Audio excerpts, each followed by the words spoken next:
Hey guys, so today let's talk about Saudi villages. Do you know that we have villages in Saudi? Just like we have villages in Kenya. Yes, we have villages in Saudi, and people are living there, and people are doing farming there in the villages. Yes, Saudi is a desert, but we have some parts that have rainfall. Okay, we have some parts in Saudi that experience rainfall and they do farming. We have some parts that are pastoralists. Yeah? Those people who have cattle are known as pastoralists. I don't know if I'm right. Forgive my English. So we have villages in Saudi, and these villages, we have people there, and they are not poor. They can afford a housemaid, okay? They can afford a housemaid, and so they normally hire housemaids from outside the country. You know, it's very expensive to hire a housemaid in Saudi, to hire a housemaid from Saudi. They cannot afford to pay them. So that's why they opt for housemaids from other countries, because it's cheap.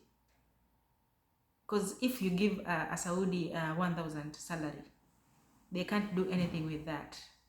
But if you give a Kenyan 1,000 salary, Saudi Riyal, if that money is converted into Kenyan currency, it's good money. Okay, so that's why we are working here. So why am I saying let's talk about the villages? These villages, these villagers, when they hire people from Kenya or maybe from Uganda or wherever country you're coming from, and you're coming here and you end up working in the village, you will not be doing the same job as those people working in the city are doing. For example, if you end up in the hands of a farmer, you are going to be doing farming. You'll be involved in harvesting, weeding, watering the plants. That is what you will be doing. To add on that, you will still do the house chores. If you land in hands of someone who has a cattle, maybe sheep, goats, that is what you will be doing, taking care of those sheep and goats, all that. So I'm not saying that it's bad to do that kind of work. We have Kenyans who are working in the villages. We have Ugandans who are working in those villages. Yes, they are earning, they are making a living out of working there. But that work is difficult. Not everybody is as strong as them. We have some lazy souls here like me who cannot do that kind of work. Like, you cannot work there for 2 months. If you are lazy like me, you will want to escape. So that's why I'm doing this video for you who is watching and you have not traveled and you want to travel and come here. So first of all, I will tell you the disadvantages of working in the villages. Okay, before I tell you how you can escape going to work there, how you can avoid being allocated there, being sent there by your agent. Okay, so number one, risk of working in the villages. Just like villages in Kenya, just like villages in Uganda, just like villages in Tanzania, most people living in the villages, they don't have Wi-Fi. Most people living in the villages, they don't have Wi-Fi. They use data bundles for communication. So, saying that, if you are going to work in the village, your communication is going to be difficult because 90% of people who are working in those villages, they use mobile data. And you know how data is expensive here in Saudi Arabia. Most people who work in the cities, they are provided with Wi-Fi by their bosses, so they don't spend on data. That's a disadvantage. And you know, most of these bosses, they like it so much when you are offline. Most of them. So when you're working there in the village, you might give them money to go and buy data for you, and they will not buy it. They will postpone so that they make sure that you are offline. Ask the people that are here. You normally give them money, your money. You give them, go and buy data for me, and they don't buy it. maybe 1 week, 2 weeks, then they will buy the third week. After you have been offline, you have missed your family. You know, it's difficult to work in the Middle East without being online. You can be depressed. So in those villages, you might spend there 2 years with difficulty in communication because there is no Wi-Fi there in the villages. Disadvantage number 2. Those villages are remote areas. Just like the villages in Kenya, the villages in Tanzania, and the villages in Uganda. They are remote. They are not developed like the cities. So, you know, most of Arabs, they have their own personal cars. They don't use public transport. Car is a basic need here. And everybody, it's like 90% of Arabs have cars. So even those one living in the villages, they have their own cars for transport. If they want to go somewhere, they don't use public means. They go with their own personal vehicles. You find that now, if you are living in those villages, like if you want to go anywhere, you will go with your boss. It's your boss that will take you. Why is it dangerous to work in those villages? If you encounter difficulties in those villages and you want to escape, it's difficult. It's far away. It's remote.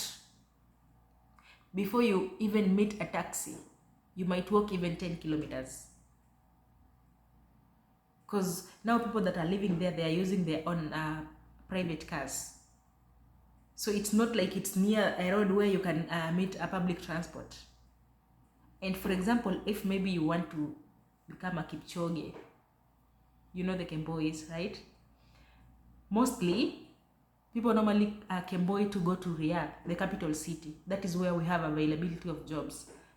In most cases, or these big cities, because it's difficult to find a job in the village. Most people who want workers, they are located in the cities.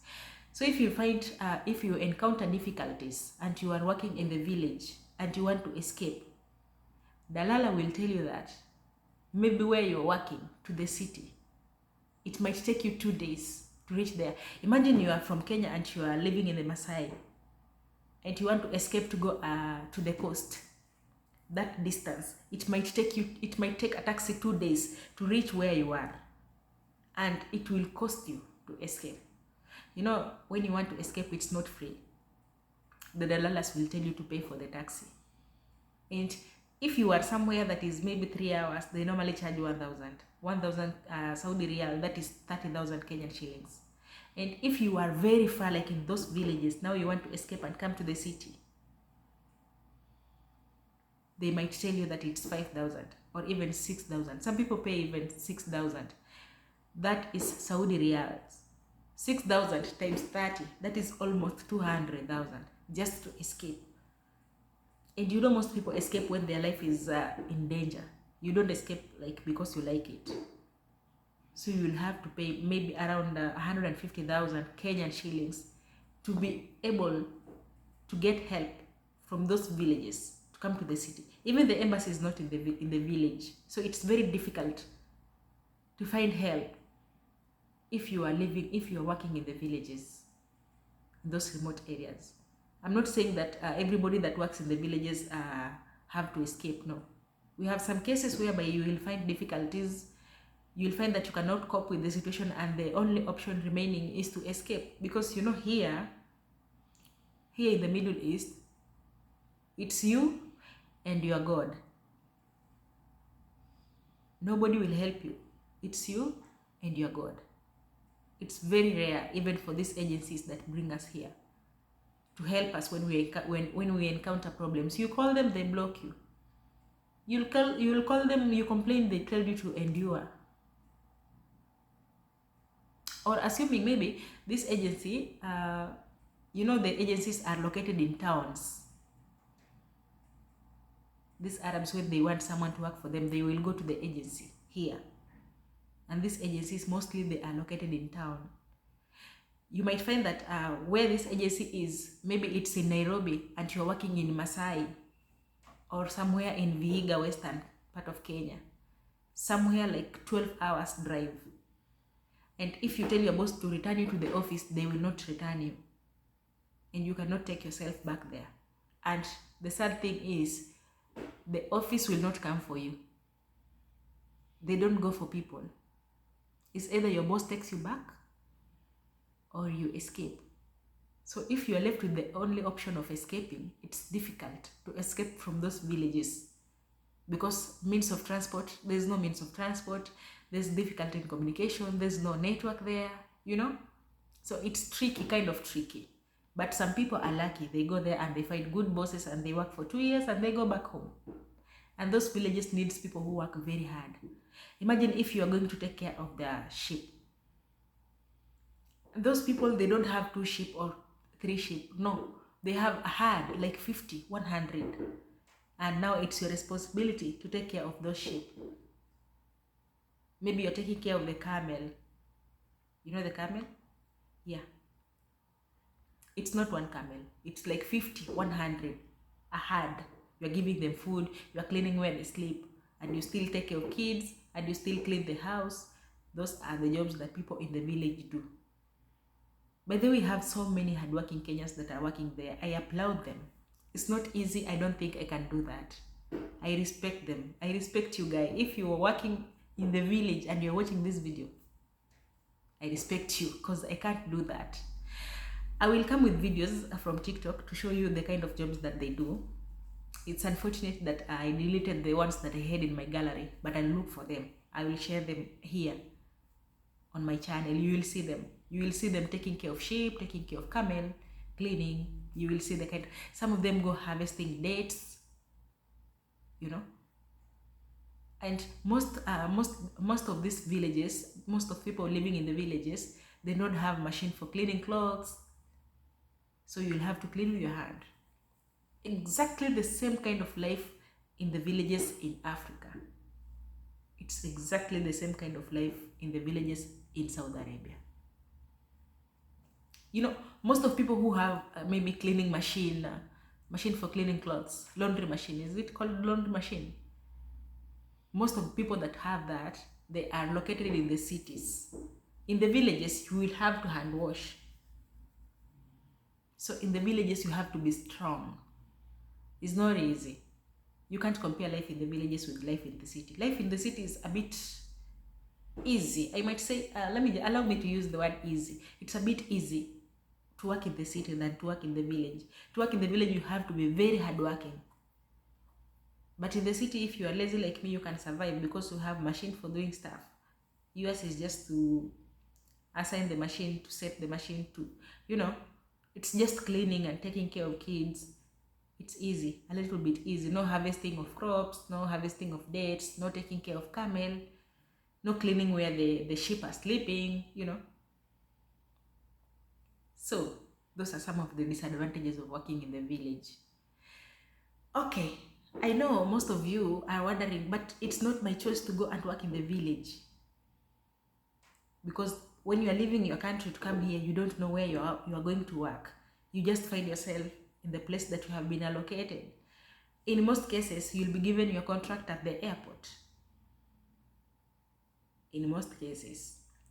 But we have some good agencies in Kenya. Let me talk about Kenya because I don't know the system in other countries. We have agencies in Kenya. They give you your contract to sign maybe a week before you travel or maybe a month before you travel. Well, my dear, that contract has the location of the place that you are going to work. It has the detail of your boss, where you're going to work, and everything. The details are there in the contract. If you are lucky to be given your contract, maybe 1 week before you travel or 2 weeks before you travel, be friendly to your agent. By the way, I know the process of coming to the middle, sometimes it's tedious. Like you might start the process and wait even for 3 months before the process is complete. So you might become impatient and maybe insult the agent, maybe be rude to the agent. You know, you are delaying me. I could have used another agency. No, relax. If you have already started the process, coming is compulsory. You must come. If you have already started the process, just know that you must come. You will come. whether it will take 6 months, whether it will take 1 month or 2 months. Some takes 2 weeks, some takes 1 month. I myself, I took 6 months before I came, a half a year. The process took a half a year. The people that we started with, some of them took 3 months, some of them took 4 months. Mine took a half a year. We had a girl that I left her there. Her process took 1 year before she came. So be patient. Don't be rude to the agent. In Swahili we say it, usitukane wakunga na uzazi ungalipo. You don't know when you need that agent tomorrow. Don't be rude to that agent. Why am I saying so? When you are given that contract, you can go through your contract. This is just a secret to my followers. If you are watching this and you have not traveled, when you're given your contract, go through your contract. Check the location of the place that you are going to work. It should be Jeddah or Riyadh or Qasim or Gumvida or Dammam. These are the big cities. Jeddah is the coastal region, like the Mombasa in Kenya. Riyadh is the capital city, like Nairobi, Kenya. Dammam is a bit developed. Gumvida is a bit developed. Those are the cities. I might have left other cities out because these ones, they are the ones that I'm familiar with. Those are the big cities. We don't have farming there. There's no farming in Jeddah. Jeddah is a city. It's a town. People are living in rental or they have bought their own houses. So you will not come to take care of sheep here in Jeddah. You will not come to take care of sheep and camel in Riyadh. Okay? Check your contract. Make sure it has those capital cities, those big cities. Or maybe if you find a name that you're not familiar with, oh my God, my legs, you can check Google to familiarize with the place before you sign. You will always be given time to read your contract. Go online, go on Google, or on Google, sorry. Go on Google, check the city that you are located to work in. Make sure it's a city, it's not a village, so that you avoid going to work in those villages. And if you find that you have been allocated the village, when you are still in Kenya, you have the power to say, no, I don't want to work in the village. Be sweet, be nice to your agent. Tell your agent that, please, allocate me to work in the city, please. Be nice. Talk to her nicely. She will change. Because if you encounter a problem while you're working here in Jeddah, it's easy to get help. If you encounter a problem while working in Riyadh, it's easy to get help. Chances of you having Wi-Fi while you're working here in Jeddah are 99%. Because this is a city. Oh my God. This is a city and most people in the city have Wi-Fi. Most people, they will give you Wi-Fi. Most. I'm not saying that 100% you will have Wi-Fi, no, but 99% you will have Wi-Fi. 99% it's easy to get help when you are living in the city, because if I just go outside here, the police station is just out here, the mosque is just out here, the public transport is just out here. In the city, it is the city. Just outside the gate, I can meet a taxi there. Maybe if I have a problem and I want to go to the police station, I just get inside a taxi and go to the police station. The police station are just near. There are many in the city than in the villages. You might find that the police station in the village is maybe 200 kilometers from where you are. Or maybe they don't even understand English. It's difficult to communicate. You know, in the city, most people are multilingual. You might find somebody that understands your language in the city. But in the villages, most people, they understand their language. Okay? So I know it's not you that chooses where you want to go and work. It's not you. By the way, before you come here, the Arabs, they are normally given the pictures, the photos of the girls that have applied. Like maybe if you are 50 of you from that agency, when the Arab man wants somebody to come and work for them, they go to the office and they are given the photos of you. You are normally taken photos when you go to start your process. So they look at the photos and they select, I want this one to come and work for me, I want this one to come and work for me, I want this one to come and work for me. Okay, so somebody from Gumvida, somebody from the village can choose you. And also, this is a trick. When you are taking those photos in those offices, please try to smile. Try to smile, even if it's a fake smile. You know, some of us, we have that personal face. Tukona sura personal, okay? Like, if we are not smiling, we look like somebody who want to start a war. So try to be happy in those photos, so that somebody in the city might choose you. Okay? Somebody in the village might look at you and say that this one looks serious, this one can dig, this one can take care of the camel, this one can take care of the sheep. She doesn't joke, because you are stone face, okay? So try to smile, so that, try to be tender, try to be humble, so that in those pictures someone can look at you and say that this one cannot work in the village, this one will disturb me. Okay? But if you are looking like in your photo, that Arab from the village will look at you and say, this African is strong, she can take care of the sheep, and will choose you, and you will end up in the village. So try to be smiling, try to be having that baby face, so that when that Arab will be given those photos, will say that, no, this one will disturb me, this one cannot take care of sheep, she looks so like she's lazy. Okay? So that you'll be chosen by someone who is in the city, someone who wants maybe someone to take care of the kids, because you will be smiling to the kids. Okay? So I have told you, when you are given that contract, check the city that you are allocated to. Tell your agent, please, can you just change? They will agree, because they don't want their money to go at waste. They will change you, so that you, at least you work in Jeddah or Riyadh, somewhere that you can get help easily. I'm not saying that it's 100% sure that if you come here you will be in trouble. No, some people come here and they work without any conflict, and they go back to their country. But we have that chances. You know, coming in the Middle East is a gamble. It's a gamble. I don't know if I can equate it with marriage, like unabahatisha, you're trying your luck. No, I can't equate it with marriage, because marriage, at least maybe you have that courtship, you will learn the person before you get into marriage. But this one, you don't even learn the person, you have never even seen the person. You're just coming direct to work for somebody that you have never met, you have never seen. You don't know their behavior, you don't know if they will accept you, you don't know kama utapata kibali kwa hiyo nyumba, you don't know. It's a gamble. You might find somebody who is nice, you might find somebody who is not nice. So it's good to come prepared.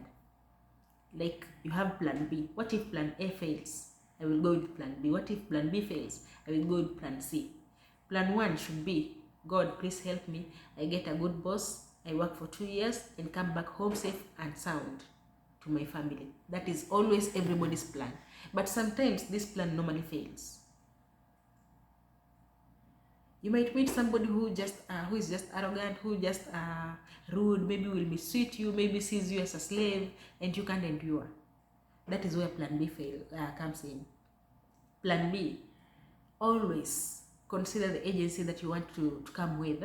Make sure you come with some agency that has history of helping their individuals when they are here and they have encountered difficulties. Do a research and make sure that the agency you're coming with has a history of helping people when they are in trouble.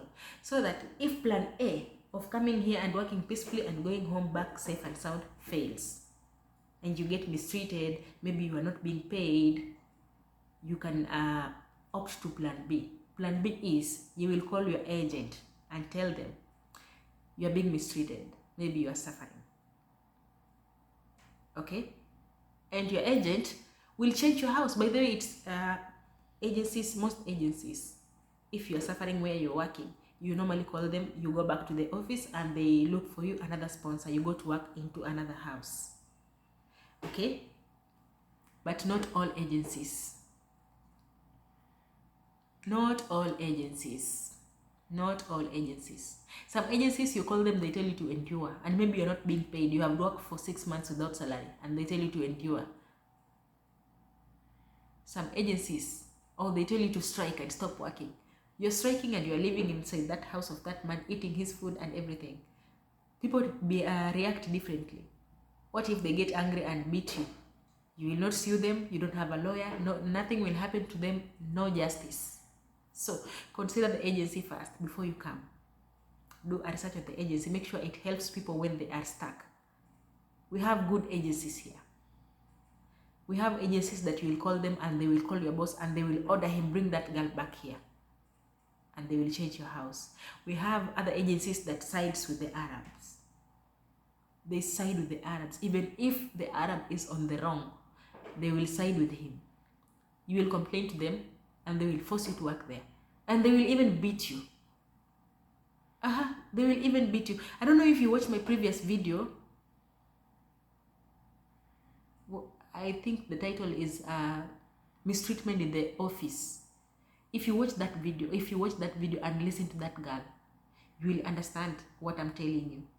Some offices here, maybe you will not be getting your salary at the end of the month, and you decide you want to go back to the office, so maybe you can change your house or complain there to see if you can get your salary.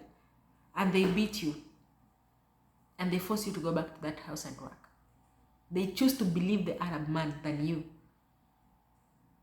Always take precautions. Don't come with the office like that one, because you will not get help in case you land into trouble. That is plan B. Plan 1, work hard, successfully, go back home safe and sound. Plan B, if plan 1 fails, you are going with plan B. Plan B is to call the office and go back to the office and change the house. Plan B might fail. You might go to that office and get beaten up and be forced to come back and work into that house. That is where plan C comes in. Plan C is to run away, escape, go to the police station, save your life, go back to your country, or work as a Kemboi. That is plan C. Before you leave your country to come here, always have these 3 plans. God, please, I want to come and work, go back home safe. In case it fails, you are calling your agency, you are going back to the office. In case you don't get help from the office, you have to become a Kemboi. Because nobody will come to save you here. Your health, your security, your everything is your fully responsibility. It's your responsibility and nobody else. It's you to take care of yourself, nobody else.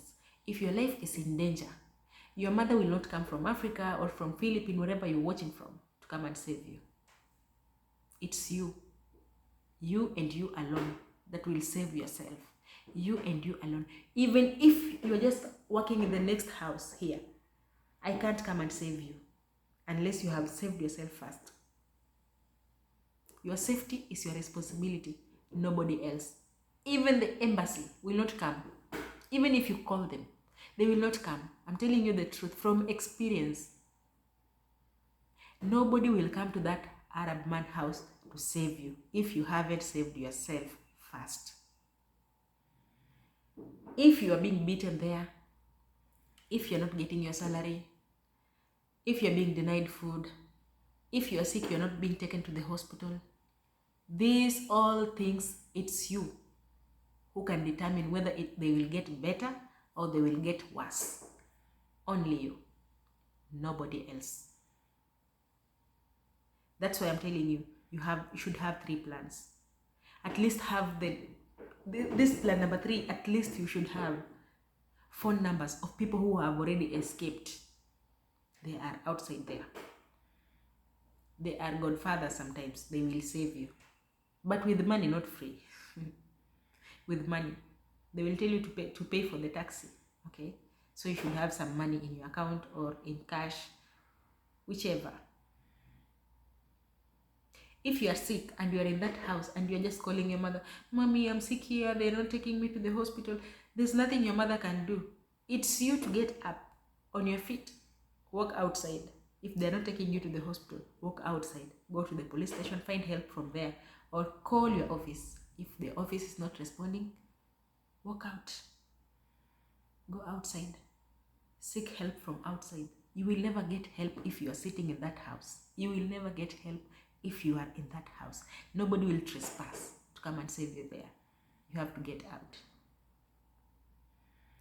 Anyway, I went out of the topic, but I was trying to tell you that If you go outside that house to seek help while you are living in the village, you will not get help, because the villages, people live very far from each other. You might find that there is no police station near in the villages. That's why I prefer that you come to work in the city. It's easy to get help in the city. In the villages, it's difficult to get help in the villages. Please read your contract. Don't be in a hurry, even if you have stayed for 3 months waiting for that process. And now you have been given your contract and it's written in the village. Please be afraid. Talk nicely to your agent. Tell her that you are not coming to the village.